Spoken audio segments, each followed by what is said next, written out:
Hey guys, welcome back to my channel. Today's recipe Sagubiyam Semia Payasam. Ingredients are on the screen. So let's start the recipe. First గా stove on చేసుకొని గిన్నె పెట్టేసి దాంట్లో గీ roast చేసుకోవాలి, dry fruits and సేమియా.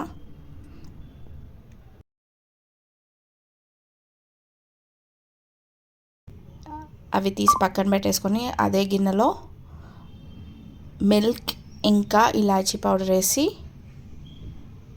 ఒక 1 minute తర్వాత sugar కూడా యాడ్ చేసుకునేసి మంచిగా మరగనివ్వాలి. ఒక 5 to 10 మినిట్స్ మరిగాక 30 మినిట్స్ ముందు నానబెట్టుకున్న సగ్గుబియ్యం, మేమైతే సాబుదానా అంటాము, సో అది యాడ్ చేసుకోవాలి. యాడ్ చేసుకొని అదొక 2 మినిట్స్ ఉడికినాక రోస్ట్ చేసి పెట్టుకున్న సేమియా ఇంకా డ్రై ఫ్రూట్స్ యాడ్ చేసుకోవాలి. లో ఫ్లేమ్లో ఒక 5 to 6 మినిట్స్ వరకు ఉడకనివ్వాలి.